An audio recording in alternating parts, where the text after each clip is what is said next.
Hello students, how are you? I hope you are fit and fine. Today we are going to continue our lesson connecting the dots. Connecting the dots इसके पहले दो part में हमने देखा है कि ये जो लेसन है ये स्टीव जॉब्स, ये जो बिजनेसमैन है स्टीव जॉब्स, इन्होंने दिया हुआ स्टैनफोर्ड यूनिवर्सिटी में दिया हुआ स्पीच है कैलिफोर्निया में। ओके, तो इन्होंने उन्होंने इस स्पीच में हमें तीन स्टोरीज बताई है।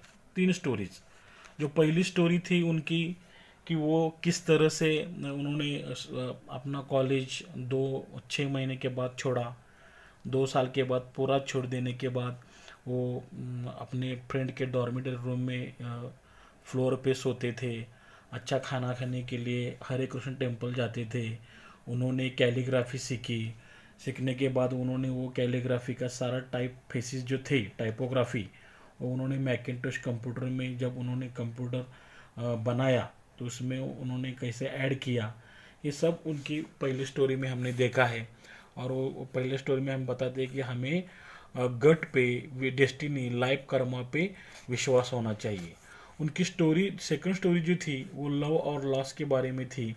उनका लव मतलब उन्होंने जो ये कंपनी शुरू की थी स्टीव वॉजनेक के साथ में, वो एक गैरेज में शुरू की थी, लेकिन 10 साल के बाद उनको काम से निकाला गया, तो ये उनका लॉस था। और लो मतलब वो एक 5 साल में उन्होंने एक सेकंड कंपनी शुरू की, उसका नाम नेक्स्ट था। नेक्स्ट के बाद उन्होंने पिक्सर नाम की कंपनी शुरू की, और वो लॉरेन नाम की एक लड़के के साथ प्यार करने लगे और उनके साथ उन्होंने शादी भी की। तो ये उनकी सेकंड स्टोरी थी। आज हमें थर्ड पार्ट में उनकी थर्ड स्टोरी देखनी है। तो क्या कहते हैं, माई third story is about death. उनकी जो थर्ड स्टोरी है वो डेथ के बारे में, मृत्यु के बारे में है। अबाउट अ ईयर अगो, 1 साल पहले, आई वॉज डायग्नोज्ड, मतलब मेरा निदान हुआ विथ कैंसर। डॉक्टर ने उन्हें बताया कि आपको कैंसर हुआ है। माई डॉक्टर एडवाइज्ड मी, और डॉक्टर ने उनको सलाह दी टू गो होम, आप घर जाइए, and get my affairs in order, और आपका जो भी मैटर्स, जो भी अफेयर्स वगैरह, फिनेंशियल अफेयर वगैरह है, वो सारे आप निपटा लो। मतलब क्या है इसका मतलब, which is doctors code for prepare to die. इसका मतलब डॉक्टर इनडायरेक्टली बता रहे थे कि आप मरने के लिए तैयार हो जाओ। आई lived with that diagnosis all day. जो निदान उनको बताया कि आपको कैंसर हुआ है करके, वो निदान लेके वो एक पूरा दिन उन्होंने वो दिन निकाला। ओके, लेटर दैट इवनिंग, और उसी दिन रात को, शाम को, आई हैड अ बायोप्सी। उनकी एक बायोप्सी हुई। बायोप्सी मतलब बॉडी में से एक टिश्यू लिया जाता है, उससे टिश्यू का एग्जामिनेशन करने के बाद क्या हुआ है पेशेंट को ये समझ में आता है। तो उनकी बायोप्सी हुई। It turn out to be a very rare form of pancreatic cancer, और वो ये साबित हुआ कि वो एक पैंक्रियाटिक कैंसर है, rare form, very rare form है वो pancreatic cancer, that is curable with surgery. और जो कैंसर है वो सर्जरी, ऑपरेशन के बाद क्यूरेबल मतलब ठीक ठाक हो सकते हैं। आई हैड द सर्जरी, और उनका ऑपरेशन हुआ, and I am fine now, और वो कहते हैं कि मैं अभी तंदुरुस्त हूँ। This was the closest I have been to facing death. और वो कहते हैं कि मैंने डेथ को इतने नज़दीक से देखा है, मतलब कैंसर हुआ है मतलब डेथ तो तय है, लेकिन वो ठीक ठाक हुए। तो कहते हैं कि मैंने डेथ को इतने क्लोजेस्ट, इतने नज़दीक से देखा है, and I hope it's the closest I get for few more decades. मतलब मैं इतने भी क्लोजेस्ट हूँ कि अभी मैं और कुछ डिकेड्स जी सकता हूँ। डिकेड मतलब 10 साल का पीरियड होता है, 10 साल 20 साल, कि मतलब मैं 10 या 20 साल और जी सकता हूँ। हैविंग लिव्ड थ्रू इट, और इस से गुजरने के बाद, आई कैन नाउ से दिस टू यू, मैं आपको ये कह सकता हूँ, योर टाइम इज़ लिमिटेड। क्या कह सकता हूँ कि आपका टाइम जो है, आपका जो समय है वो लिमिटेड है। So don't waste it living someone else life. तो ये जो समय है वो आप दूसरे किसी की ज़िंदगी जी के मत वेस्ट करना। मतलब ये जो समय है आप अपनी खुद से ज़िंदगी जीनी है। Okay. Don't be trapped by dogma, और किसी भी डॉगमा में फंस मत जाना। डॉगमा क्या होता है? डॉगमा मतलब कुछ बिलीव्स होते हैं कि लोग कहते हैं कि ऐसे ही करना चाहिए, तो हमें समझो वो अगर पसंद नहीं आता है तो हम उसके उसके ऊपर आर्ग्यूमेंट नहीं करेंगे। तो जो भी वो कहते हैं हमारे बड़े बुजुर्ग वही हमें करना पड़ेगा। तो ऐसे विचारधारा में डॉगमा में आप फंस मत जाइए। Which is living with the results of other people's thinking, मतलब अदर लोगों के जो थिंकिंग है उनके रिजल्ट के हिसाब से मत जीना आप। Okay. Don't let the voice of others opinion drawn out your own inner voice, मतलब आपका जो इनर वॉइस है, आपका अंतर्मन का जो वॉइस है, आवाज़ है, वो मत ड्रॉन आउट, डुबो मत देना। किसके नीचे? Others opinion. इधर इधर अदर लोगों का जो नॉइज है, आप अदर ओपिनियंस, अदर लोगों के जो ओपिनियंस का जो नॉइज है, शोर है, उसके शोर के नीचे आपके अंतर्मन की आवाज़ आप डूबने मत देना। मतलब आपकी आवाज़ भी आपको सुनना है। Okay. And the most important और सबसे महत्वपूर्ण क्या है? Have the courage to follow your heart and intuition. आपको करेज होना चाहिए। क्या, कैसा करेज होना चाहिए? टू फॉलो योर हार्ट, आपका दिल जो कहता है, आपका जो मन कहता है, इंट्यूशन आपका जो अंतर्मन जो कहता है, आपकी मन की आवाज़ को आपको फॉलो करने का करेज होना चाहिए। क्यों? क्योंकि दे सम हाउ ऑलरेडी नो, आपके हार्ट को, आपके इंट्यूशन को सम हाउ ऑलरेडी नो, उनको मालूम होता है what you truly want to become, कि आपको सच में क्या करना चाहिए, क्या बनना चाहिए। व्हेन आई वॉज यंग, जब मैं यंग मतलब छोटा था, there was an amazing publication. Young मतलब छोटा भी हो सकता है और यंग टीनेजर भी हो सकते हैं। वहाँ पे एक अमेजिंग पब्लिकेशन आता था। पब्लिकेशन मतलब है मैगजीन। उसका नाम था the whole earth Catalog. Okay. In the final issue, जब वो कैटलॉग बंद होने वाला था, उसके फाइनल इशू के ऑन द बैक कवर, उसके इशू के बैक कवर पे they put a photograph of an early morning country road.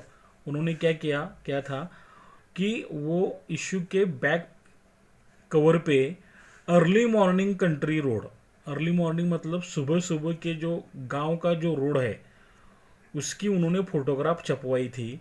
Beneath it, और वो फोटो के नीचे वेयर द वर्ड्स, कौन से वर्ड थे? स्टे हंग्री स्टे फुलिश, मतलब स्टे हंग्री मतलब भूखे रहो, स्टे फुलिश मतलब बुद्धू या मूर्ख बने रहो। स्टे हंग्री, भूखे रहो मतलब ऐसे फूड के भूखे नहीं, ज्ञान के भूखे, नॉलेज के भूखे रहना है आपको। और बुद्धू रहना है, मूर्ख रहना है मतलब मुझे अभी भी कुछ नहीं आता है, बहुत सारी चीज़ें मुझे सीखनी है, ऐसे वो हमें कहते हैं। It was their farewell message, और वो उनका फेयरवेल मतलब गुड बाय वाला, विदाई वाला मैसेज था। एज दे साइनड ऑफ, क्योंकि वो मैगजीन बंद करने वाले थे।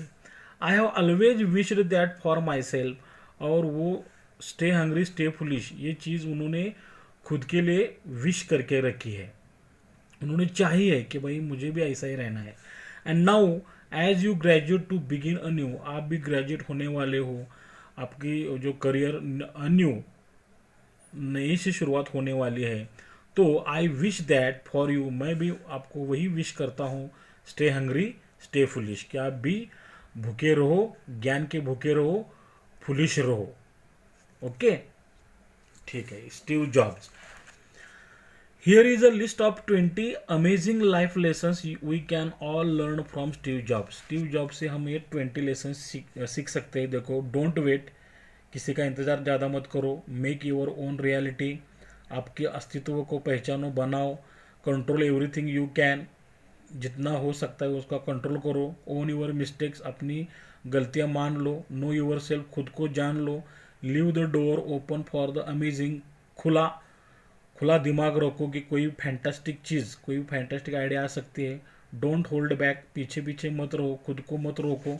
Surround yourself with brilliance, आपके इर्द गिर्द ब्रिलियंस पीपल, ब्रिलियंट लोग होने चाहिए। Build a team of A players, A players मतलब ए ग्रेड के सबसे अच्छे लोगों के प्लेयर्स में रहो, मतलब लोगों में रहो। बी योर सेल्फ, खुद का अस्तित्व निर्माण करो। बी परसवेजिव, आपके मन में जो भी है वो दूसरों को बता के उनको कन्विंस करना सीखो। शो अदर्स द वे, अगर आपको कुछ समझ में आया है तो बाकी को भी रास्ता दिखाना है। ट्रस्ट यूर इंस्टिंक्ट्स, आपका जो अंतर्मन कहता है उस पर विश्वास रखो। टेक रिस्क, धोखा लेना है आपको। Follow great with great, great लोगों को फॉलो करो विथ ग्रेट, ग्रेट मतलब ग्रेट माइंड से। ओके। मेक टफ डिसीजंस, जो भी निर्णय लेना है वो टफ ले लो। Presentation can make a world of difference, आपका जो प्रेजेंटेशन है वो दुनिया में एक डिफरेंस ला सकता है। Find a way to balance your intensity, तुम्हारी जो इंटेंसिटी जो है, विचार करने की शक्ति जो है, उसमें बैलेंस निर्माण करो। लिव फॉर टुडे, आज के लिए जियो। और शेयर योर विजडम, आपके पास जो भी ज्ञान है उसे शेयर करो। आई होप ये पूरा लेसन, ये पार्ट आपको अच्छी तरह समझ में आया होगा। अगर आपको अच्छी तरह समझा है, लाइक करो, कमेंट करो एंड सब्सक्राइब माय चैनल। तो अगर ये पैसेज समझो एग्जाम में पूछा जाता है तो किस तरह के क्वेश्चंस होंगे, देखो। Question, read the following passage and do the given activities. 10 mark के लिए होगा। A1 simple factual activity 2 marks के लिए। Arrange the following incidents in Steve jobs life in proper sequence based on this passage. हमने जो passage पढ़ा अभी समझ लिया है, उसमें जो भी इंसिडेंट घटे हैं वो जम्बलिंग ऑर्डर में दिए हैं, हमें एक के नीचे एक क्रोनोलॉजिकल ऑर्डर लिखना है। Jobs had biopsy, jobs was diagnosed with cancer, jobs third story is about death and jobs underwent a surgery.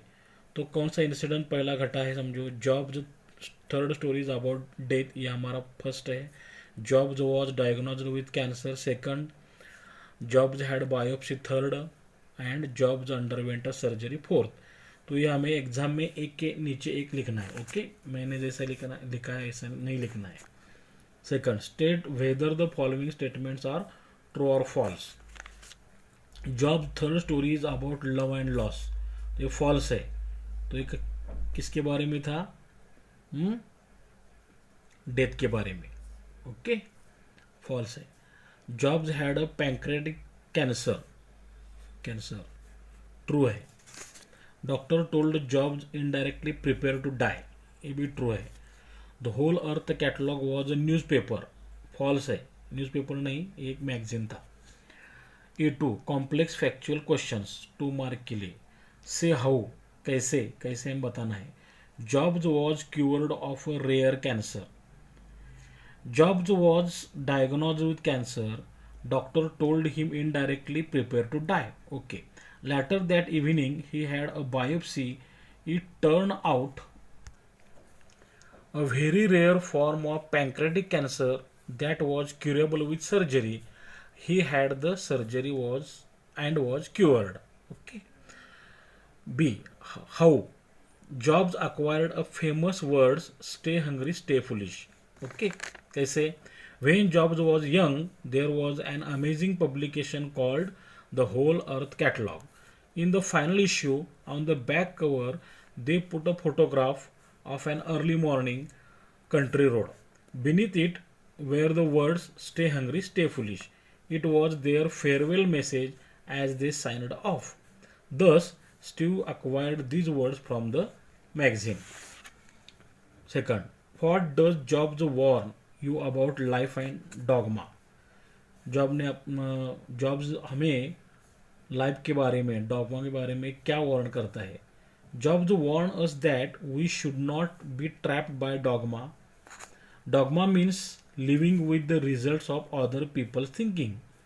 He says that we should not let the noise of others opinion drown out our own inner voice. अपने किताब में अच्छी तरह से दिया है। How does Jobs close his address to the graduate students, मतलब हमने देखा कि ये सारा लेसन जो है वो स्पीच है, तो कैसे कंक्लूड किया है स्पीच को.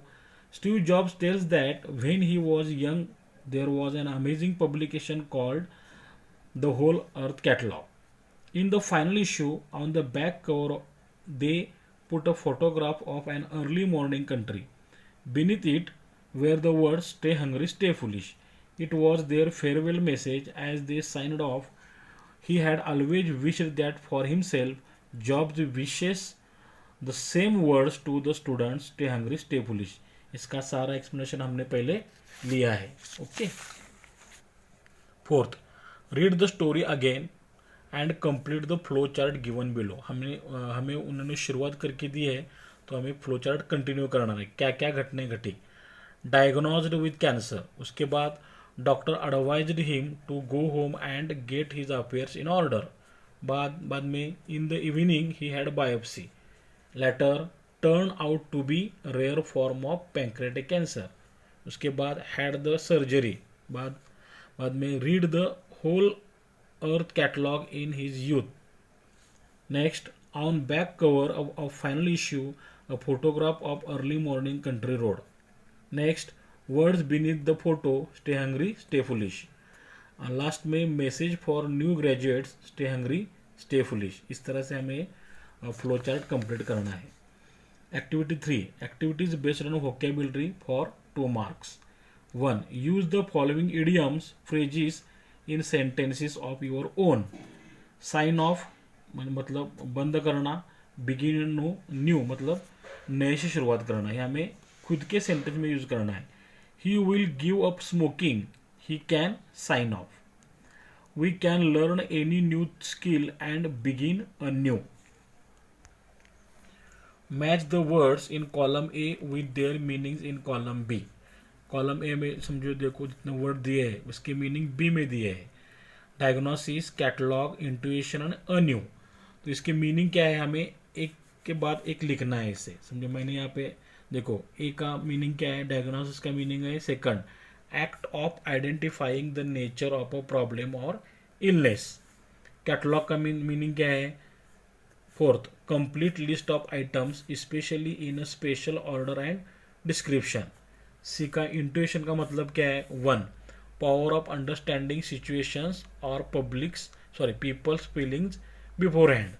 और लास्ट का अ न्यू मतलब इन अ न्यू और डिफरेंट वे. आपको एक के बाद एक के सामने लिखना है मीनिंग इसका. Okay. Third, fill in the gaps choosing the appropriate idioms. Drawn out, stay hungry, get one's affairs in order. हमें 3 यहाँ पे इडियम्स दिए हैं और हमें सेंटेंस दिए हैं, तो उस सेंटेंस में आपको अच्छी तरह से उसका मीनिंग मतलब वो इडियम्स लिखने हैं. The wealthy landlord made a will, उसने एक विल बनाई, क्या, getting his affairs in order before he could die. मरने के पहले उसका सारा जो अफेयर्स है, जो काम मैटर्स है, वो क्लोज करे. Those who aspire for success should always stay hungry to learn more. ज़्यादा से ज़्यादा सीखने के लिए, सक्सेस पाने के लिए हमें हंग्री रहना चाहिए, ज्ञान की भूखे रहना चाहिए. The siren of the ambulance ड्राउन्ड out all other traffic noise. Ambulance का जो सायरन था उसने क्या किया, ट्रैफिक का पूरा नॉइज ड्राउन आउट, दबा के रखा, डुबो दिया. Pick out any 2 compound words from the passage. Compound मतलब 2 वर्ड का मिलके जो बनता है वो. Someone, somehow. Photograph, farewell. Message. Fifth, write 1 word for the following words. To find out illness, diagnose. The process of removing tissues, biopsy. Not seen or happening often, rare. Related to the pancreas, pancreatic. Can be healthy, curable. Power of understanding situations or people's feeling beforehand, intuition. The act of publishing, issue. Rural area, country. An act of departing, goodbye, farewell. In a different way, anew. belief held by a group or organization which others are expected to accept without argument, dogma. 6. Give phrase for the following: to organize financial and legal arrangement, to get one's affair in order, to be the result of something, turn out, to be loud enough to stop the sound of other things, drown out, announcement of the end of something, sign off, always keep wanting something more, something new, stay hungry. यहाँ पे stay foolish में उल्टा दिया है, always keep an open mind, never think you know everything, stay foolish.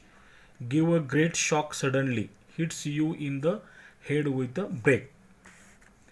7. Give synonyms मतलब similar words for the following: operation, surgery, magazine, publication, amazing, wonderful, view, opinions, daring, courage, below, beneath, goodbye, farewell. Give antonyms, opposite words for the following words: life opposite death, before opposite later, common opposite rare, incurable opposite curable, farthest opposite closest, some, few, unlimited, limited, non-living, living, no one, someone, outer, inner, late, early, urban opposite country, wise opposite foolish, unsigned opposite signed. A5 activities based on contextual grammar. ये 2 mark के लिए 2 sentences पूछेंगे. Name the tense of the verbs underlined to include time and aspect. I am fine now, यहाँ पे देखो M के नीचे underline है, तो ये एम जो है इसका टाइम है प्रेजेंट और एस्पेक्ट है simple present. I have been facing death, देखो हैव बीन फेसिंग इसका टाइम है प्रेजेंट और एस्पेक्ट है present perfect continuous tense. I shall be telling you 3 stories, shall be telling के नीचे अंडरलाइन है, तो उसका टाइम है फ्यूचर, एस्पेक्ट है future continuous tense. My doctors advised me, past perfect continuous बनाना है हमें, तो उसका फॉर्मूला क्या है? सब्जेक्ट माई डॉक्टर्स, बाद में हैड पास्ट परफेक्ट, हैड बाद में बीन, हैड बीन, एडवाइजिंग, यहाँ पे थोड़ी मिस्टेक हुई मेरी, sorry, advising me. My third story is about death, death के नीचे अंडरलाइन देखो. Frame WH question to get the underline part as an answer. मेरी तीसरी कथा जो है स्टोरी डेथ के बारे में, किसके बारे में? डेथ के बारे में. तो हमें शुरुआत करनी है किसके बारे में? व्हाट लिखा है यहाँ पे, तो यहाँ पे हमें वर्बल बनाना है, इसको आगे लेंगे. व्हाट इज, हमें आगे वाले को क्वेश्चन करना है. What is your third story about, तुम्हारी थर्ड स्टोरी किसके बारे में है? तो क्या बताएगा? My third story is about death. Okay. I lived with that diagnosis all day. Rewrite as past perfect tense, past perfect का फॉर्मूला सब्जेक्ट आई, बाद में had, third form lived with that diagnosis all day. I had a biopsy, had add a question tag, sentence वैसे ही लिखना है, comma दिया. I had, ये जो कोई मेन वर्ब है, तो मेन वर्ब सिंपल पास्ट है, सिंपल पास्ट के लिए हम क्या करेंगे? डिडंट लेंगे, क्योंकि ये अफर्मेटिव सेंटेंस है. Didn't I question mark. I am fine now, add a question tag, question tag के लिए वैसे ही सेंटेंस लिखना है, कॉमा देना है. हमारी शुरुआत आई एम से हुई है, तो आई एम रहेगा तो इसका क्वेश्चन टैग आरंट आई होता है. Your time is limited, make it negative. Your time is negative not लिया और लिमिटेड के opposite unlimited. Your time is not unlimited. Don't be trapped by dogma, make assertive, इसका assertive बनाना है हमें, तो ये इम्पेरेटिव है. इम्पेरेटिव में क्या होता है? यू है, यू सब्जेक्ट होता है, इनविजिबल, उसको हमें यहाँ लेना है. यू बाद में लेना है शुड, ये नेगेटिव है तो शुड नॉट, बाकी be trapped by dogma. When I was young, there was an amazing publication called the Whole Earth Catalog. ये बहुत बड़ा सेंटेंस है. एनालाइज द सेंटेंस मतलब ये सेंटेंस में 2 छोटे छोटे क्लॉज है, उसको एनालाइज करना है. तो ये कॉम्प्लेक्स सेंटेंस है. क्यों कॉम्प्लेक्स है? कॉम्प्लेक्स में एक मेन क्लॉज होता है, तो मेन क्लॉज उसका पूरा मीनिंग निकलता है. There was an amazing publication called the whole earth catalogue, ये मेन क्लॉज है और इस पर डिपेंड होने वाला व्हेन आई वॉज यंग, ये हमारा वेन, जब मैं छोटा था, टाइम बताता है, subordinate adverb clause of time है। ओके, लास्ट में stay hungry stay foolish, identify the type of sentence, तो हमें बताते हैं जॉब्स कि आप हंग्री रहो, फुलिश रहो, तो ये इम्पेरेटिव सेंटेंस है। Okay, last one, what message did you get from the passage, इस पैसेज में से आपको कौन सा मैसेज मिला, आप क्या सीखे। ओके, तो ट्राई करो, आपको आ जाएगा। आई होप ये पूरा पैसेज, इसके ऊपर के सारे questions answers, vocabulary, grammar, sentences आपको अच्छी तरह समझ में आए होंगे। If you understood, like it, share to your friends, relatives, and don't forget to subscribe my channel. Thanks for watching the video till the end. Have a nice day. God bless you. May your dreams come true. Thanks.